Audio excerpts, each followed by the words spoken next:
Hoy en Medicina Moderna para Todos vamos a hablar sobre el páncreas en cuanto a la anatomía, a la ubicación, funciones, conductos pancreáticos, inervación, todo en cuanto al páncreas se trata. Comencemos.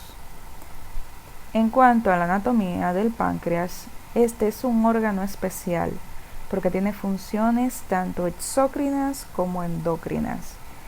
Es un órgano accesorio del sistema digestivo donde se comporta como una glándula exócrina que segrega enzimas que ayudan a la digestión. Por otro lado, el páncreas produce hormonas que regulan los niveles de insulina y glucagón, por lo que también es una glándula endocrina. Es un órgano retroperitoneal que consta de 5 partes y un sistema interno de conductos. Está irrigado por las arterias pancreáticas y está inervado por el nervio vago, el plexo celíaco y el plexo mesentérico superior. Es un órgano impresionantemente potente. Si no trabaja de forma adecuada, un funcionamiento excesivo puede provocar una autodigestión, mientras que la insuficiencia puede llevar al coma. La detención de la insuficiencia suele darse en una persona inconsciente, o sea diabética, que puede presentar un aliento característico a manzana o a frutas en general. En este video o audio video te hablaremos sobre la anatomía y funciones del páncreas. Si quieres saber más, continúa viendo y escuchando este video. Puntos claves sobre páncreas. Función: digestión, mediante la liberación de peptidasas, lipasas, nucleasas y amilasas. Regulación hormonal mediante la liberación de insulinas o células beta, glucagón, células alfa y somatostatina, células delta. La ubicación: órgano retroperitoneal, se dispone en las regiones epigástricas, hipocóndrica izquierda y una porción de la región umbilical. Partes externas: tenemos la cabeza, proceso unciforme, cuello, cuerpo y cola. Internas: conducto pancreático principal, que es el conducto de Wirsung, y conducto pancreático accesorio. La irrigación: tenemos las arterias pancreático-duodenales, la esplénica, gastroduodenal y mesentérica superior. La inervación: parasimpática, tenemos el nervio vago, que es el 10º par craneal, y simpática, el nervio esplénico mayor y menor. Los ganglios linfáticos pancreatoesplénicos y pilóricos. Y correlación clínica: hablaremos a continuación sobre la pancreatitis. Primero, después de ese resumen de todo lo que vamos a hablar, ubicación. Ya que les mencioné los puntos claves sobre el páncreas y un pequeño resumen de todo lo que se estará hablando aquí, entonces tú decides sin continuar con el video. Ahora vamos a detallar todo lo que hablamos anteriormente. En cuanto ya te dije, ubicación: el páncreas es un órgano alargado, aproximadamente de 15 centímetros, situado oblicuamente en la pared abdominal posterior, a nivel de los cuerpos vertebrales de L1 y L2. Para contextualizar en un ámbito clínico, su posición oblicua hace que sea imposible ver todo el páncreas en un solo corte transversal. El páncreas tiene relación con varias estructuras adyacentes, ya que se ubica en las regiones epigástrica, hipocóndrica izquierda y en una pequeña porción de la región umbilical. ¿Recuerdas esto? O sea, recuerdas que te lo mencioné anteriormente. Entonces, de manera detallada te explico. Relaciones anatómicas del páncreas: anterior, estómago, bolsa omental, mesocolon transverso, arteria mesentérica superior. Quiero que vayas viendo la imagen. Posterior, la aorta, vena cava inferior, arteria renal derecha, vena renal derecha e izquierda, vasos mesentéricos superiores, vena esplénica, vena porta hepática, riñón izquierdo, glándula suprarrenal izquierda. Superior, arteria esplénica. Lateral, bazo. Medial, duodeno, o sea, la porción descendente y la porción horizontal. Nota: a excepción de la cola, el páncreas se encuentra situado en el espacio retoperitoneal de la cavidad abdominal, es decir, por detrás del peritoneo. Entonces, ya que has llegado hasta aquí, tenemos que tener en claro la ubicación del páncreas. Ya que la tienes clara, hablaremos de las 5 partes anatómicas principales que componen a este órgano parenquimatoso. La cabeza, el proceso unciforme, el cuello, cuerpo y cola. La cabeza del páncreas representa la porción medial. Se encuentra directamente relacionada con la porción descendente y horizontal del duodeno en forma de C, que le envuelve. En la porción inferior de la cabeza se encuentra el proceso unciforme, el cual se extiende posteriormente hacia la arteria mesentérica superior. Continuando lateralmente desde la cabeza se encuentra el cuello, una estructura corta de aproximadamente 2 centímetros de largo que conecta la cabeza con el cuerpo. Posterior al cuello se ubica la arteria y vena mesentérica superior y el origen de la vena porta hepática, formada por la unión de la vena mesentérica superior y esplénica. Como ya te había mencionado, el cuello del páncreas conecta su cabeza con el cuerpo. Este cuerpo consta de 2 caras, una cara anterior y otra posterior, y de 2 bordes, uno superior y otro inferior. El cuerpo del páncreas está situado anterior de la vértebra L2 y conforma el suelo de la bolsa omental. La aorta, la arteria mesentérica superior, los vasos renales izquierdos, el riñón izquierdo y la glándula suprarrenal izquierda se ubican posterior al cuerpo. Como última parte del páncreas, pero no menos importante, la cola, de localización intraperitoneal, se encuentra íntimamente relacionada con el hilio esplénico y transita en conjunto con los vasos esplénicos en el ligamento esplenorrenal. Ahora hablaremos de los conductos pancreáticos.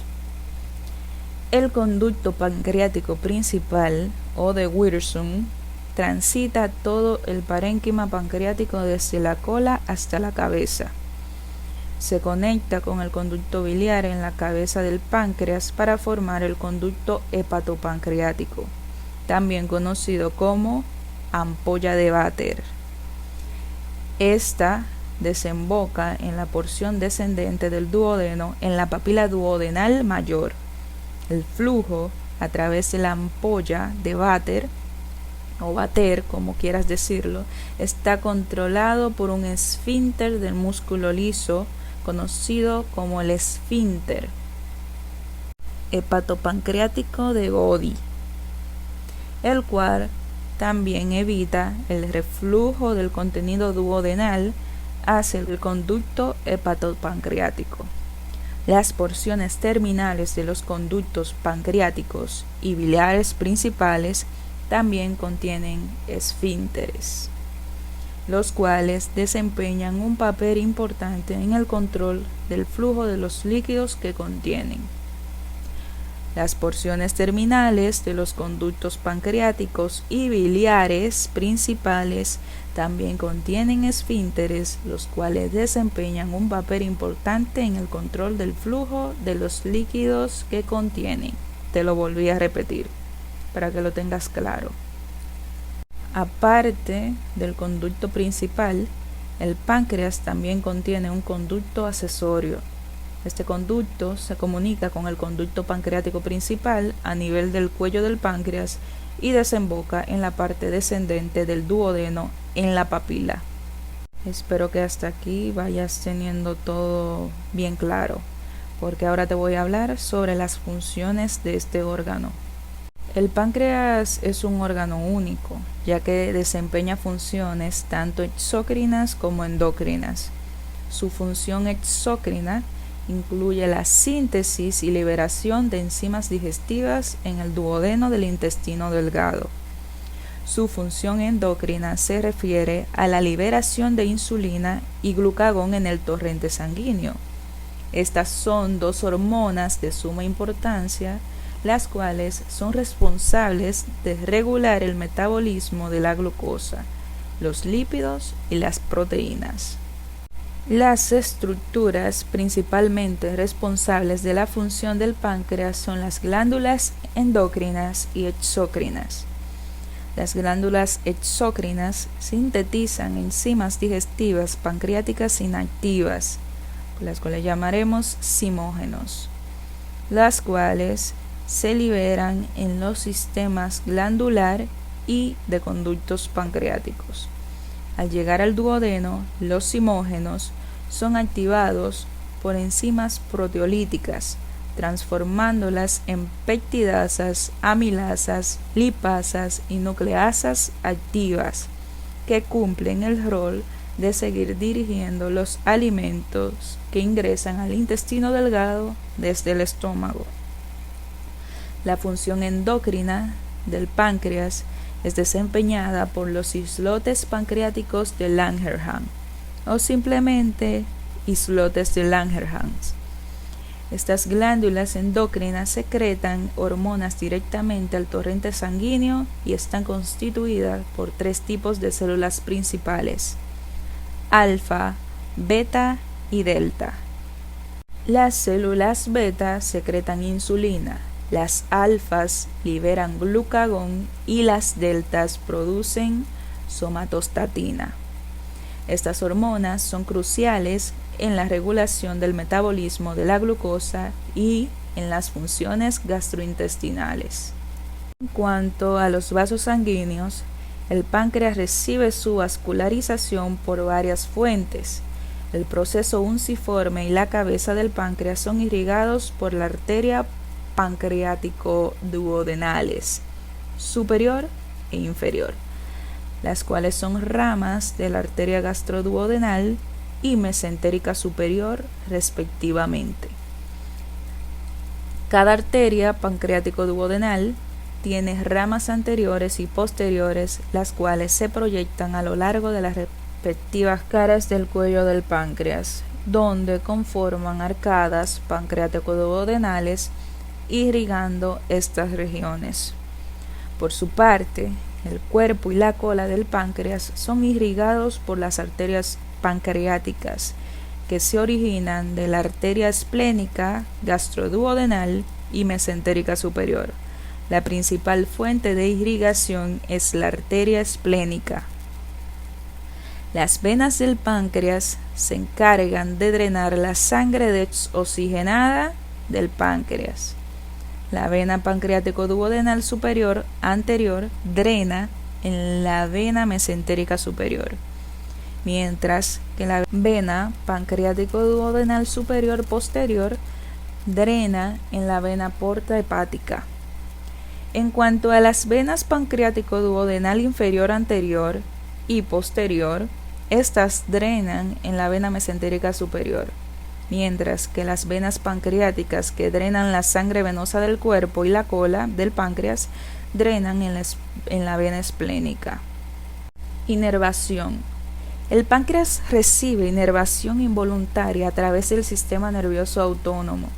Su inervación parasimpática es proporcionada por el nervio vago, 10º par craneal, y su inervación simpática por los nervios esplánicos mayor y menor.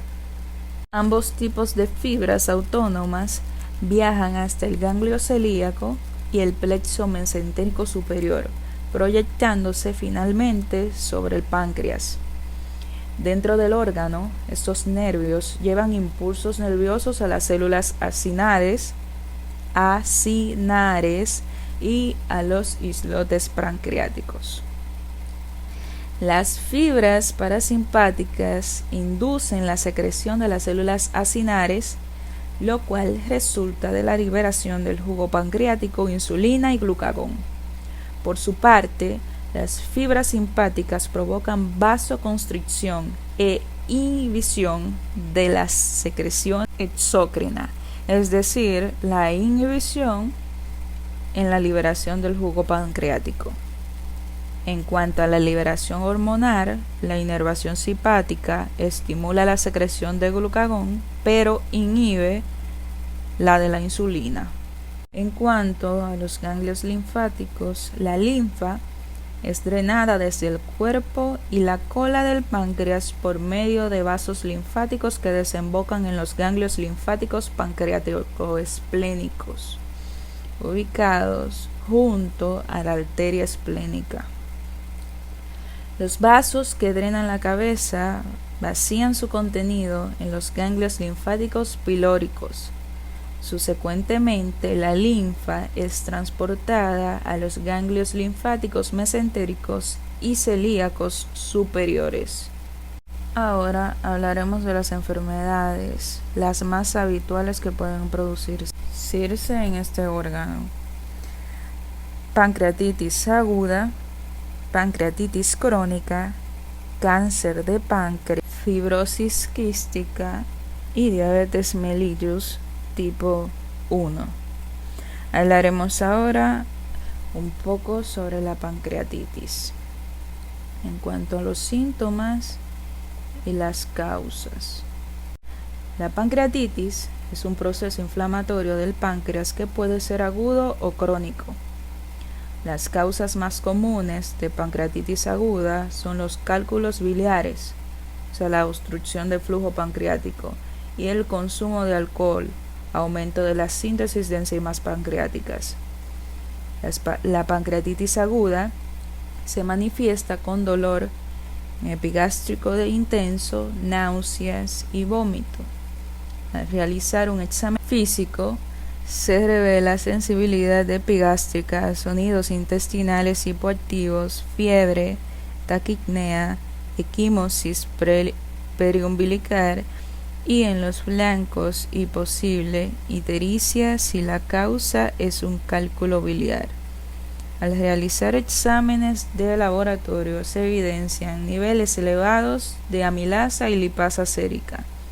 El tratamiento de la pancreatitis aguda incluye la fluidoterapia, el control del dolor y un monitoreo constante del paciente, así como el tratamiento según la etiología. Por otra parte, la pancreatitis crónica hace referencia a una inflamación progresiva durante un largo periodo de tiempo que causa daño estructural permanente. La pancreatitis crónica se manifiesta de forma inespecífica y en algunos casos asintomática hasta que se detecta una insuficiencia pancreática. Cuando un paciente comienza a tener insuficiencia pancreática, el paciente comienza a presentar heces pálidas y de color arcilla, a la cual llamaremos esteatorrea, por la deficiente absorción de grasas y diabetes. El tratamiento de la pancreatitis crónica suele ser el control del dolor, la administración de suplementos de enzimas pancreáticas y la sustitución de vitaminas y lipasa. La diabetes mellitus es un trastorno metabólico caracterizado por niveles elevados de glucosa en sangre. Esta condición es causada por un agente que afecta la hormona insulina. Dependiendo del mecanismo exacto, este trastorno se divide en tipo 1 y tipo 2. Diabetes mellitus tipo 1, antes conocida como diabetes juvenil o diabetes insulinodependiente, es causada por una producción inadecuada de insulina, generalmente debido a una destrucción autoinmune de las células beta de los islotes pancreáticos. Esto causa bajos niveles de insulina, dificultando la entrada de glucosa en las células y provocando una elevación de la glucosa en sangre. Este tipo de diabetes tiene una aparición temprana, generalmente antes de los 20 años. La diabetes mellitus tipo 2 está causada por una respuesta celular inadecuada a la insulina, también denominada resistencia a la insulina. Esto impide que la glucosa ingrese a las células a pesar de los niveles normales o incluso niveles altos de insulina en sangre. aumentando su concentración en la sangre. Este tipo de diabetes tiene una aparición tardía, produciéndose después de los 40 años y suele darse en personas con sobrepeso u obesidad. Los niveles altos de glucosa en sangre causados por la diabetes provoca una tríada clásica de síntomas: polidipsia, aumento de la sed; poliuria, aumento de la micción; y polifagia, aumento del hambre. Con el tiempo, la diabetes mellitus puede desencadenar diversas complicaciones como neuropatía periférica, enfermedad renal crónica, enfermedad cardiovascular, enfermedades de la cavidad oral, úlceras crónicas, entre otras. El cáncer de páncreas es difícil de detectar con anticipación, no causa síntomas de inmediato. Cuando los síntomas aparecen, suelen ser vagos o imperceptibles. Incluyen una coloración amarillenta de la piel y los ojos, dolor en el abdomen y la espalda, pérdida de peso y fatiga. Además, como el páncreas está oculto detrás de otros órganos, los profesionales de la salud no pueden ver ni palpar los tumores en los exámenes de rutina, dado que frecuentemente se detecta tarde y se disemina rápidamente. El cáncer de páncreas puede ser difícil de tratar. Los posibles tratamientos incluyen cirugía, radiación y quimioterapia. El cáncer de páncreas es la cuarta causa principal de muerte por cáncer en los Estados Unidos. Algunos factores de riesgo para el desarrollo de cáncer de páncreas incluyen fumar y sufrir pancreatitis crónica. En la fibrosis quística, esta es una enfermedad hereditaria de las glándulas mucosas y sudoríparas. Afecta principalmente los pulmones, el páncreas, el hígado, los intestinos, los senos paranasales y los órganos sexuales. Esta hace que el moco sea espeso y pegajoso. El moco tapona los pulmones, causando problemas respiratorios y facilitando el crecimiento bacteriano. Esto puede conducir a problemas como infecciones pulmonares repetidas y daños pulmonares. Los síntomas y la severidad de la fibrosis quística pueden variar ampliamente.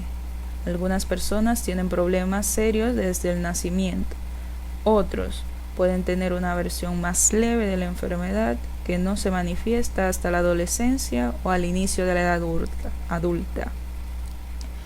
Aun cuando no se conoce una cura para la fibrosis quística, los tratamientos han mejorado enormemente en los últimos años. Hasta la década de 1980, la mayoría de las muertes por fibrosis quísticas ocurrieron en niños y adolescentes. Actualmente, con los mejores tratamientos, la duración media de la vida de los pacientes supera los 35 años. Es cuanto de parte de Medicina Moderna para Todos. En el link de la descripción, en la cajita de la descripción le dejaré los links de las referencias bibliográficas para si quieren leerlo de manera activa o quieren descargarlo de este video, pueden hacerlo. Voy a ponerlo también en mi página, cada resumen en mi página, que también dejaré el link en la cajita de descripción. Espero que sea de agrado y que ayude mucho a mejorar cada día más el conocimiento para los estudiantes de medicina y los médicos que quieran repetir. También el video pueden hacerlo para que hagan retroalimentación de lo que ya saben. Pues entonces es todo. En cuanto a Medicina Moderna para Todos, puede seguirnos en Instagram. Hasta la próxima.